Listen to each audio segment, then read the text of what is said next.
Alright, I'm really excited for this one.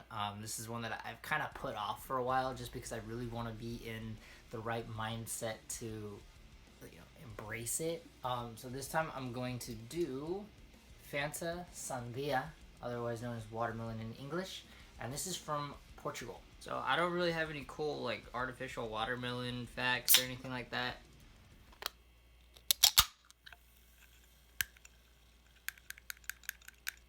I hope that sounded good. You can try a little ASMR on here.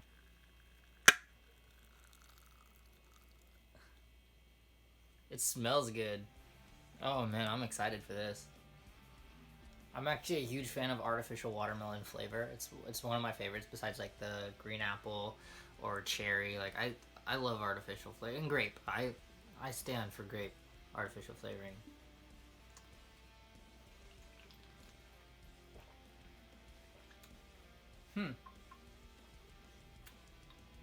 That's interesting.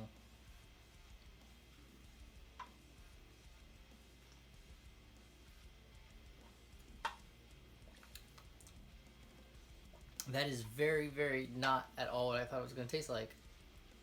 So this goes to show you that sodas all over the world, different countries make sodas differently, because you would expect this to taste like an artificial watermelon drink if you ever had one like that, and it doesn't. It doesn't taste like artificial watermelon flavor.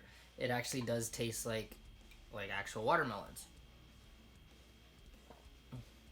Now, typically in like Latin American households, you will have things called agua frescas, which are essentially just fruit waters, like water that is mixed with the actual fruit juice. So agua de sandia is very common at like Mexican parties, or if you go to a Mexican restaurant or something like that, and it tastes just like watermelon water. That's what it is.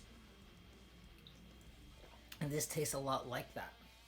It literally tastes like a watermelon, which is very I didn't expect it. It's nice. It also, I don't know if there's artificial sweetener in here. It doesn't. It kind of tastes like diet soda a little bit. Everything is in Portuguese. Okay, so on the can it actually says sin azúcares, which means without sugar. So it's sugarless. So yeah, they use artificial sweeteners. So it does have a little bit of that little aftertaste, like a diet soda. Without the sweeteners, I'm assuming that it has sweeteners because it is still sweet. Just it has that like haunting aftertaste. You know what I mean? Oh, but it smells so good. I don't like diet soda, so like that's the only down. I would give it maybe like a 6, because even for having those sweeteners, it still has a very good initial taste that is very welcoming. Like, I'm still drinking it. I'm not saying something, because if I didn't like it, I would just probably thrown it out my window that's closed. I wonder if there's a sugar, like a sugar added version, like one that doesn't have sweetener, because I would definitely want to hit that up. I don't know why the U.S. doesn't have flavors like this, like watermelon. That would be dope as fuck. Somebody get on that. Either way, it was really great. I really enjoyed it. Now, are you waiting for some cool facts about the soda I just reviewed? Check this out.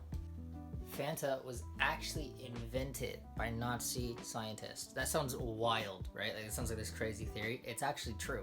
During the Second World War, Coca-Cola was very popular in Germany.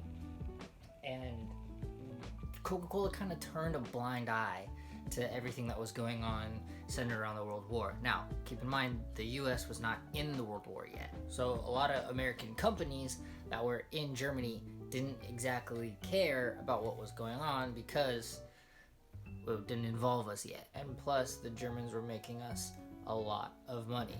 I say us, like Americans, because Coca-Cola. So in the commerce world, in the soda world, everything was going just fine until Japan bombed Pearl Harbor in December of 1941.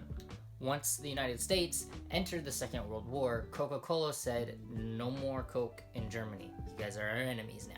Now, the head of Coca-Cola in Germany, his name was Max Kite, I believe. It was spelled like Keith, but it was pronounced Kite. So he didn't have access to the Coca-Cola secret formula. He couldn't just recreate Coke on his own.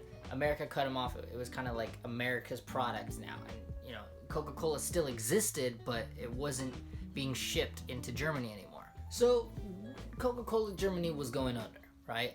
But what Kite decided to do was team up with Nazi scientists in order to make something new. And they created Fanta. And the thing is due to wartime rations and just the availability of a lot of things, they didn't even use quality ingredients. They used like leftovers of leftovers. So like the food that didn't get used, you use the leftovers of the food that didn't get used. So you get what didn't get used from the food that didn't get used. They used fruit shavings, they used apple fibers, they used beet sugars, they used the liquid that remained after curdling milk. Like when you're making cheese, you gotta curdle the milk. There's like that little liquid that didn't get used. That was going in to this. And then they branded it as Fanta, which was short for the German word fantasy. Huh? It all makes sense now. I always thought Fanta was a Spanish word. So early formulas of Fanta literally tasted like cheese water with fruit shavings. Oh man, how we have come far from that. And I am very thankful for that. That is one flavor you cannot pay me to review is Fanta cheese water. Carbonated. Patented by Nazi Germany.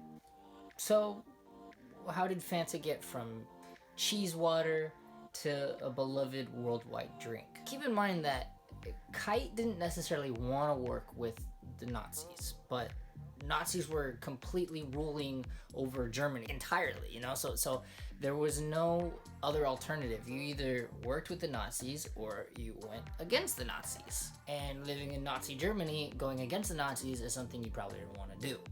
So it was kind of like he cared more about the success of soda brand Coca-Cola versus, you know, his moral compass of working with the Nazis. And in hindsight, it kind of worked in his favor because though he was on the wrong side of history, he did essentially help the economy as Fanta was one of the most popular sodas in Germany, and it also helped people live not only by drinking it like as a soda, it was also used to sweeten soups. Imagine making some soup and then someone comes by and is like, hey man, this could really use some Fanta, and just like pours it in there. I don't know, man. Desperate times call for desperate measures, and this is just a part of history, which is incredibly interesting. So when America actually seized Germany, they found this dude, Kite, still bottling Fanta. And of course, they took it away. They stopped. This dude found Kite in a half-bombed shelter, still working for that. If that's not fucking with the vision, I don't know what is. This man was dedicated to the end game. But Fanta went off the market until April of 1955. Coca-Cola reintroduced Fanta and kept the name because it was simple, and they technically had copyrights to the name. So it was just, you know, they changed it to orange flavor, which definitely beats cheese water if you ask me. And they said, hey, that idea is now ours.